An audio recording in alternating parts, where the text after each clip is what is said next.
How strong is your stomach? Have you ever needed to cover your eye holes while watching an episode of Rick and Morty? Well, we love the show, but the high-concept sci-fi rigmarole makes for some gruesome moments. Hey guys, I'm Brad with Wicked Binge, and today we'll be ranking Rick and Morty moments, gruesome to most gruesome. Just a couple of rules before we get elbow deep in gore. We'll be looking at all moments throughout the series, many of which will be deaths. We feel the spoiler warning here is implied, but just in case we have any Jerrys watching, this is your spoiler warning. We'll also be looking at some gory moments that did not result in the death of a character, meaning no quick end to the pain. We'll be taking into account how bad the pain is, how long it lasts, and how hard it is for us as the audience to watch. So with all that said, grab your portal guns and let's visit some of the most horrific moments of our favorite show. First are the quick deaths, passing injuries, and implied terrors. These are things that are probably worse for us on the couch than they are for the beings that don't even know what hit them. Kicking things off is Anatomy Park. And no, we're not talking about the entire episode Anatomy Park, we're talking about the location. One of the first philanthropic deeds from Rick is the creation of Anatomy Park. This is a tiny, educational theme park that he builds with Dr. Bloom inside of a man named Ruben. Because the park is built on a microscopic scale, we're sure that none of the things we're witnessing are that gruesome to experience. They are hard to watch though, especially the tiny crew's journey through the nipple hole. Even saying that sentence was gross. If you're not sold yet, perhaps the eventual explosion of Ruben's giant corpse raining blood and Santa bits over the country will do it. Next is a cameo from Ants in My Eyes Johnson. One of many creative characters featured on Interdimensional Cable, Ants in My Eyes Johnson is a salesperson. He has a condition that doesn't let him feel pain, thankfully, but he is subjected to a lot of cringeworthy treatment. If the ants crawling all over his eyes weren't bad enough, and believe us, they were, he then accidentally catches on fire and suffers severe burns all over his body. And believe it or not, he is not the only eye-related commercial to make this list, because up next we have eye holes. Again, no one seems to experience too much of the pain in this one, but this bizarre commercial has people making out with one another's eye holes, which are dripping with green ooze. Furthermore, these eye holes are confiscated by Eye Hole Man.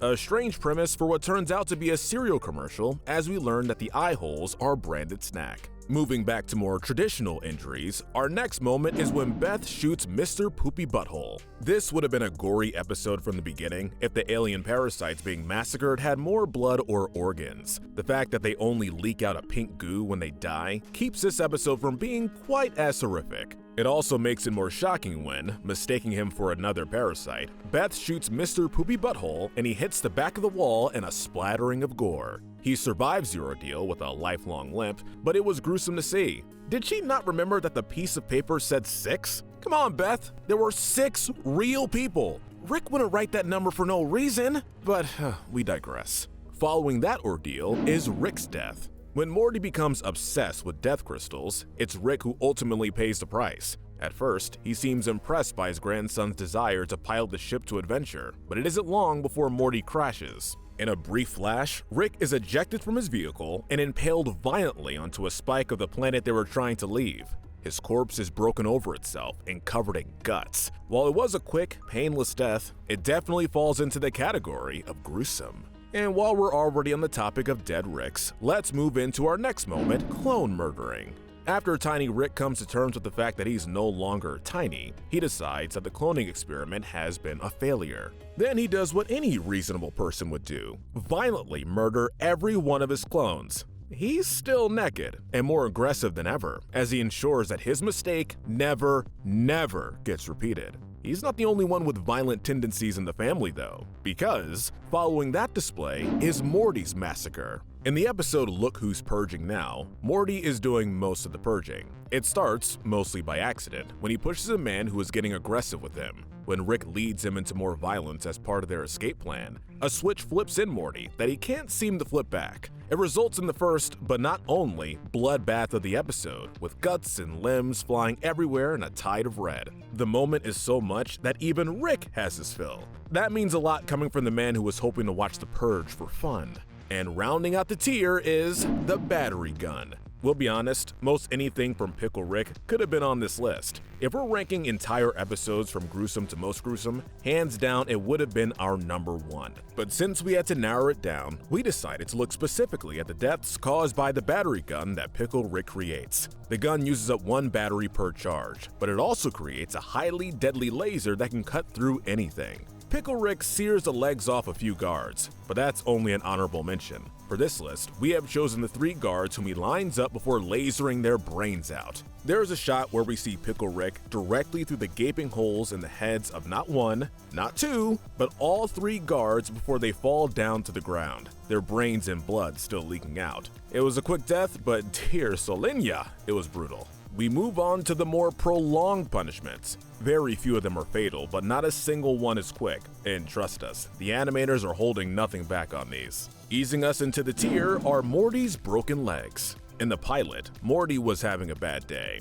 It set the tone for the series, and there are multiple points of the episode that could have been gruesome enough for our consideration. We chose, however, to look at the broken legs that he suffers. He attempts to walk down the side of a cliff without turning on his grappling boots. Of course, it ends in disaster. While the scene doesn't have any blood or guts like many other moments, the multiple right angles in Morty's twitching legs are not pleasant. Even the few minutes that it took for Rick to bring back a fix must have felt like an eternity. And speaking of Rick's fixes, our next pick is an unorthodox moment, the stapled pickle. Pickle Rick snuck his way into this tier as well.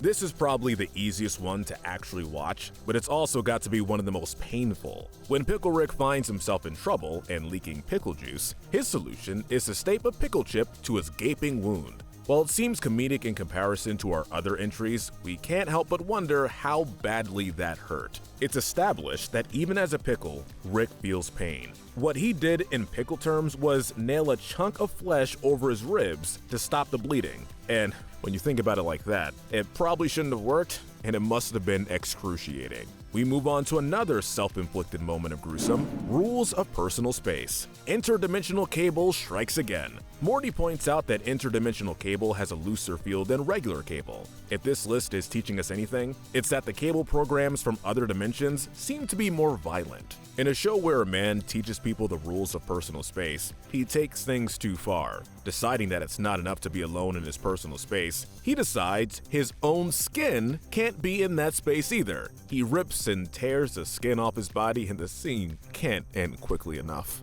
Next is one of the show's more memorable moments, a planet of Cronenbergs. After explaining that science is more art than science, Rick accidentally creates a planet of Cronenbergs. This means half-fleshy, half-insect monsters with puddles of limbs and numerous other surprising characteristics. We're treated to multiple shots of skin tearing, ooze dripping, and limb displacement as the entire planet rips itself into a monster race. On a very different note, we have the 911 call. In a much smaller scale horror, we have Morty's 911 call. This is a scene from Season 4's The Vat of Acid episode. Morty's in a plane crash with his girlfriend. They're stranded in a cold tundra with a few other survivors. He struggles to crawl back to his phone, risking his life to the elements. The screen won't recognize his finger with his gloves on, so Morty must peel one off. It's at this point his hands are already succumbing to frostbite, the digits shrunken and black from the cold. Still, Morty persists and puts his finger to the icy screen, only to have it stick, the flesh ripping away and blood staining the screen with each of the 3 numbers.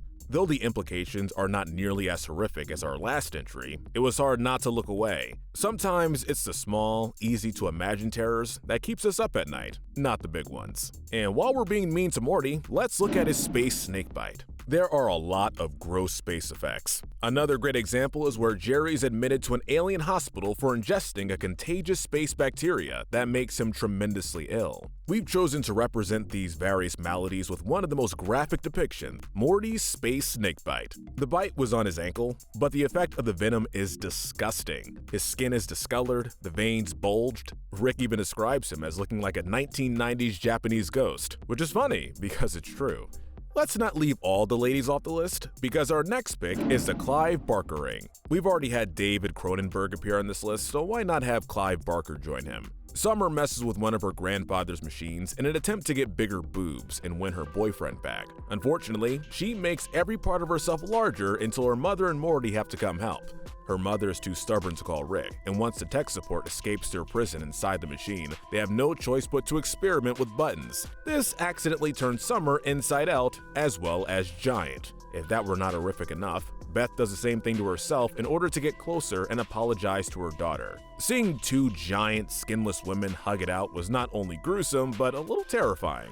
Rounding out the second tier is the cloaking device. In the same episode we're introduced to the Citadel of Ricks, we learn why every Rick needs a Morty. He acts as a cloaking device, where Rick's genius brainwaves are cancelled out by Morty's special Morty waves. Having a Morty companion can make him harder to track, but having a lot of Morty companions in terrible distress can make him virtually invisible, even to other Ricks. As a particularly evil Rick operates, his base is covered in hundreds of suffering Mortys. They're spread out over his base, being constantly tortured by little machines meant to put them in as much distress as possible. Though Rick said the same effect could be achieved with 5 Mortys and some jumper cables, we have to say this is far more gruesome to see on our screens. And at last, we move into the truly horrific. This is really gory stuff that we're surprised we're even allowed to see in our tame corner of the multiverse. First is the antimatter gun. This one probably seems a lot gorier to our viewers who aren't carbon lifeforms, but give us a second to explain. In an episode where Morty breaks out a gaseous telekinetic creature from his prison and tries to rescue him, he learns that some actions have consequences. His friend, who Rick unceremoniously names Fart, comes from a planet of creatures like him who are intent on wiping out all carbon-based lifeforms, since we're a disease to them. Morty has no choice but to shoot him with the antimatter gun. Gaseous forms obviously don't bleed, ooze, or show any significant gore in a form that we recognize. Instead, the creature slowly begins to erode from the inside out. And in a way, that's almost worse. It's so bad and so slow that Morty has to shoot his friend several more times just to put him out of his misery.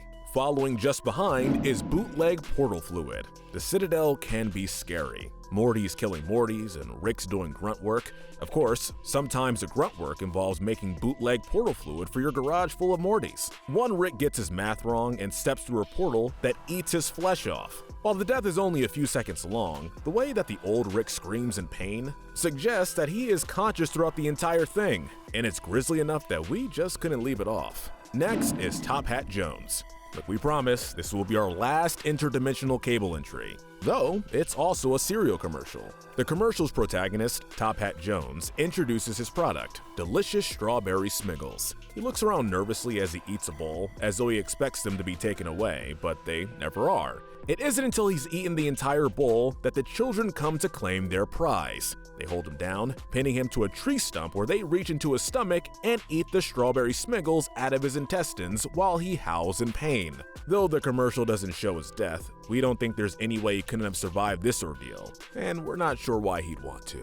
Moving on, we have a double whammy, Rick's Ship, Part 1 and 2. When Rick has to teleport himself and Morty into the microverse battery to fix his ship, he leaves his granddaughter inside the vehicle and gives it one order: keep Summer safe. Since they're in a dangerous area, the ship has to resort to violence to get this done. It carries on to the extent that Summer no longer feels safe.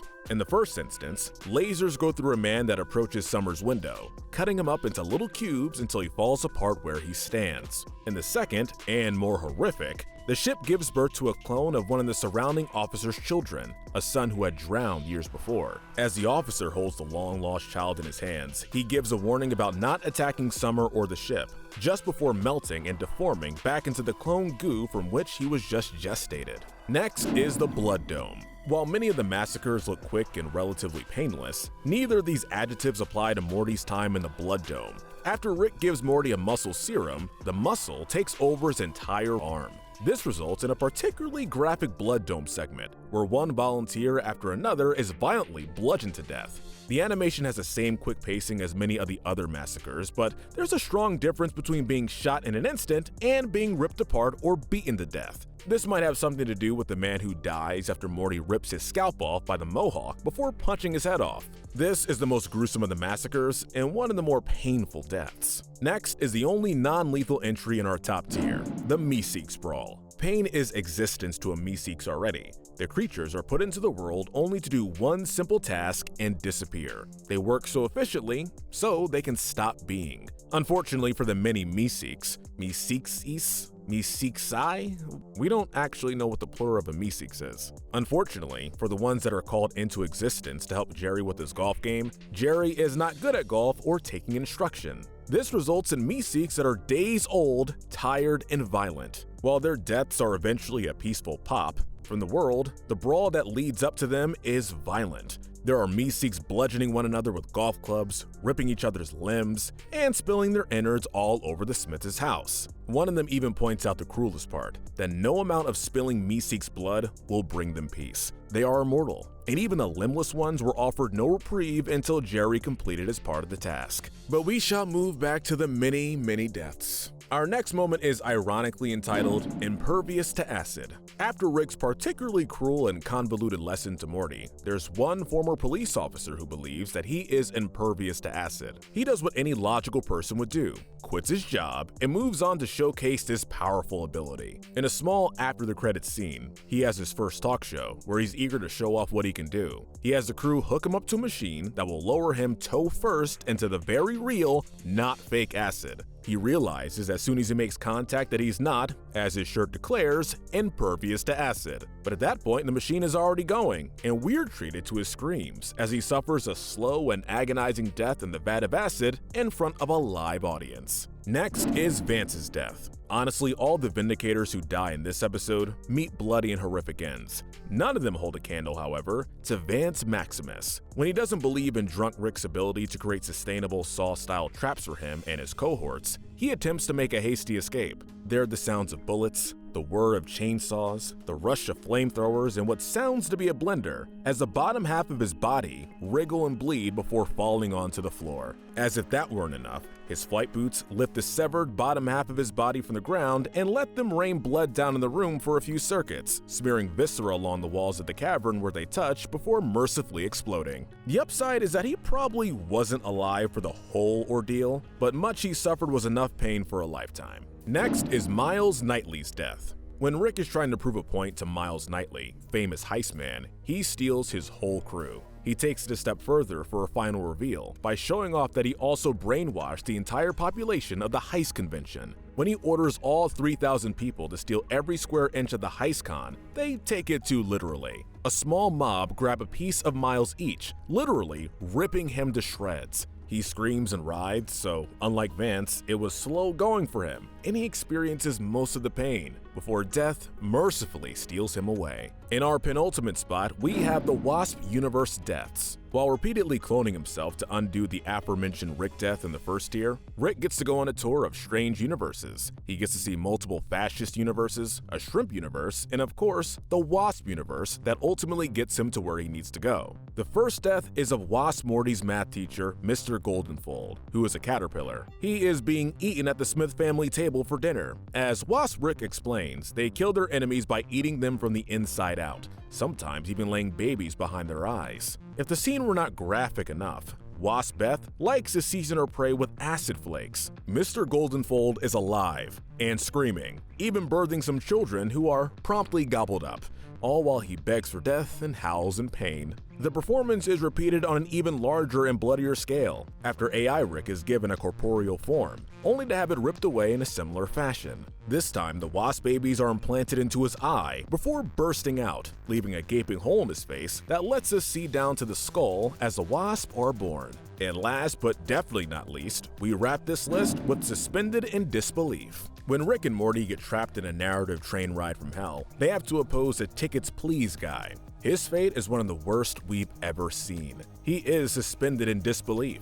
After getting torn in half while sucked out of the vacuum of space, his top half continues to float and rotate. He gasps and bleeds in pain, but is unmercifully still alive. Worse yet, he is experiencing another timeline simultaneously, where time seems to move much slower. In that reality, which feels too real to him, he's also floating, bleeding, and trapped helplessly. 3 months pass in that reality with no end to his suffering, and they begin calling him Floaty Blood Man.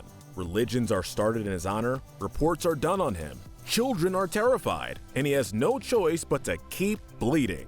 Though he's eventually put out of his misery by Rick, at Morty's request, his death would have been slow and brutal otherwise. He survives a long time as is, and we have the uncomfortable knowledge that it felt even longer. And that's the list. What moments did you think were the hardest to watch? Which death terrifies you the most? Be sure to let us know in the comments below. And while you're down there, don't forget to like, subscribe, and let us know what other topics you'd like to see covered. And as always, stay wicked.